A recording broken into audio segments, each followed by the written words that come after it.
Guardians of the Galaxy volume 3 movie review.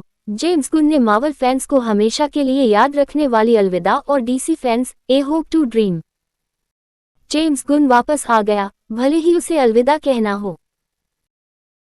Star cast: Chris Pratt, Zoe Saldana, Dave Bautista, Vin Diesel, Bradley Cooper, Karen Gillan, Pom Klementieff, Will Poulter, Chukwudi Iwuji और Sean गुन। निर्देशक: James गुन। क्या अच्छा है, James गुन के बिना कोई अभिभावक नहीं होगा, लेकिन एक अभिभावक होगा। पीएस: इस संदर्भ को पाने के लिए फिल्म देखें। क्या बुरा है, मार्वल के प्रशंसक फिल्म निर्माण के जेम्स गुन स्कूल को बुरी तरह से याद करेंगे और कैसे उन्होंने एमसीयू फॉर्मूले का पालन नहीं करने की हिम्मत की और कला बनाने के लिए अपने विचारों को आकार दिया जो आने वाले वर्षों के लिए आनंदित होगा। यू ब्रेक: आप इसके बिना 159 मिनट नहीं चल सकते, भले ही आप the Wolf of Wall Street देख रहे हों। हाँ, मुझे मार्वल समीक्षा के दौरान एक मार्टिन स्कॉर्सेसे फिल्म को उद्धृत करना पड़ा क्योंकि कुछ चीजें हैं जो आपको करनी है। देखिए या नहीं। यदि आप पहली 2 फिल्मों के प्रशंसक हैं तो आपको शायद किसी सलाह की आवश्यकता नहीं होगी। भले ही आप प्रशंसक न हों, आपको किसी सलाह की आवश्यकता नहीं होगी। भाषा: अंग्रेजी पर उपलब्ध। नाट्य विमोचन। Run time 159 minute. Star Lord: Chris Pratt का दिल टूट गया है और गमोरा, ज़ोए सल्दाना, की वास्तविकता से बचने के लिए खुद को पी रहा है कि उसके साथ प्यार में होने की कोई याद नहीं है। एडम वॉरलॉक: विल पॉल्टर अंतरिक्ष से नोवेयर की ओर दौड़ता है, एक ऐसी जगह जहां गैलेक्सी के हमारे प्रिय अभिभावक अन्य खगोलीय प्राणियों के साथ रहते हैं।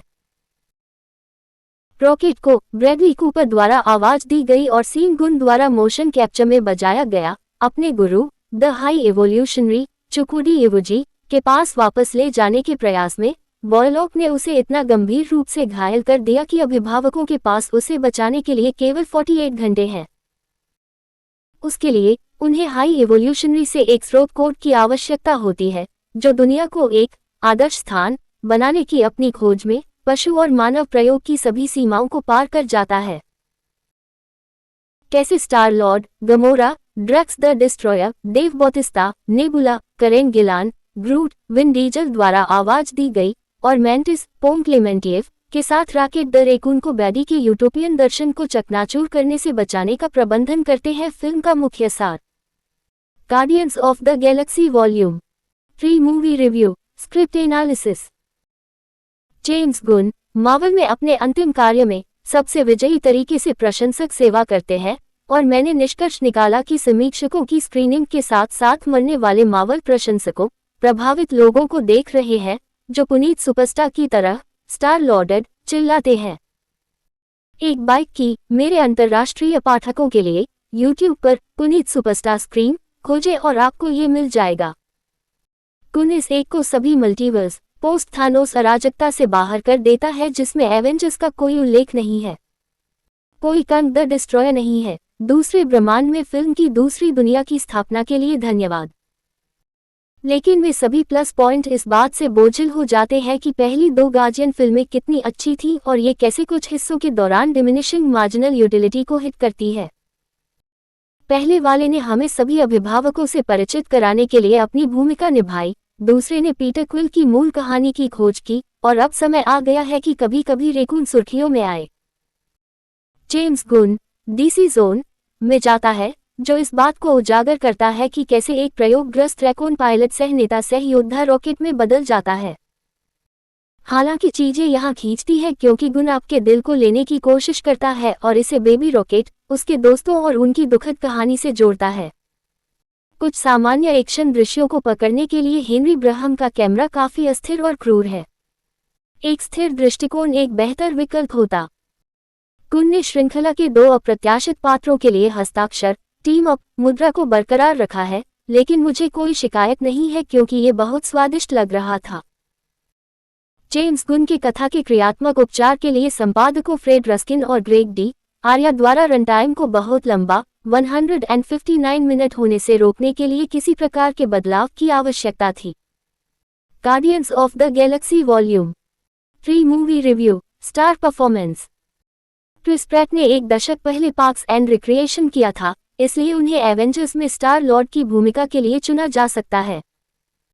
किसी ऐसे व्यक्ति के लिए उपयुक्त कास्टिंग नहीं हो सकती थी जो एक जोकर हो और एक ही समय में ताज पहने। ज़ोए सल्दाना ने ट्रेई को अलविदा कहने से पहले न केवल अधिक स्क्रीन स्पेस बल्कि एक उचित चरित्र छाप भी प्राप्त करके गमोरा को बड़े पैमाने पर बदल दिया। ड्रैक्स के रूप में डेव बॉटिस्टा ने ये साबित करना जारी रखा है कि क्यों पहलवान महान अभिनेता भी हो सकते हैं, क्योंकि यही वह है जो वे अपने पूरे जीवन में करते रहे हैं, व्यंग्यात्मक इरादा। अधिक भावनात्मक रूप से झुकाव होने से डेव को ड्रैक्स के लिए एक विशेष जुड़ाव बनाने में मदद मिलती है। ग्रूट के रूप में विन डीजल को अंततः अपना रिडीमिंग मोमेंट मिलता है जिसे मैं खराब नहीं करूंगा, लेकिन तभी आपको एहसास होता है कि मार्वल एक पेड़ को आवाज देने के लिए इतने महंगे अभिनेता को क्यों कास्ट कर रहा है। रॉकेट के रूप में ब्रैडली कूपर को फिल्म के आधे से अधिक समय तक रेकून के नीचे रहने के बावजूद अधिकतम फुटेज मिलते हैं। सीन गुन के उत्कृष्ट प्रदर्शन वाले इशारों को रॉकेट के लिए गति में पकड़ा जाता है जो प्रशंसकों से तालियों की गड़गड़ाहट को आमंत्रित करता है। नेबुला के रूप में करेन गिलन और मैंटिस के रूप में पोम क्लेमेंटिएव को भी अध्याय को बंद करने के लिए अपने चरित्र परिभाषित क्षण मिलते हैं। एडम वॉरलॉक में विल पॉल्टर मानव बच्चे के रूप में बेहद आराध्य है। चुकुवुडी इवुजी पिछले मार्वल खलनायकों के लिए कोई मोमबत्ती नहीं रखते हैं और इस बात की याद दिलाते हैं कि कर्म चरण 5 को क्यों नष्ट कर सकता है। सीन गन को पहले के पात्रों में से एक के साथ एक शानदार क्षण मिलता है जिसे वांछित धूमधाम से प्राप्त किया जाएगा। Guardians of the Galaxy volume 3 movie review. Direction, music. James गुन ने मार्वल को अलविदा कहा। प्रशंसकों का ये MCU पक्ष कभी नहीं भूलेगा। वह वापस आ गया, भले ही अलविदा कहना ही क्यों न हो। जैसे ही वह DC के पास जाता है, वह निश्चित रूप से कुछ प्रशंसकों को अपने साथ ले जाएगा, जो कि एवेंजर्स मेनिया के बाहर मार्वल द्वारा बनाए गए सबसे प्यारे विज्ञान-फाई नाटकों में से एक को पैक करने के बाद होगा। रेडियोहेड स्क्रीप के साथ शुरू होकर स्पेसहॉग, बीस्टी बॉयज और अर्थ विंड एंड फायर के क्लासिक्स के साथ जारी, संगीत गार्डियंस ऑफ द गैलेक्सी की आत्मा बना हुआ है। आत्मघाती दस्ते के संगीतकार जॉन मफी ने साउंड ट्रैक की रचना के लिए टॉयलर बेट्स, GOTG 1 और 2 को प्रतिस्थापित किया और उन्होंने ठीक किया। ब्रैडबोन के come and get your love को एक जीवन देने वाला फुल सर्कल ट्रीटमेंट देना हमेशा खास रहेगा। Guardians of the Galaxy volume 3 movie review. The last word.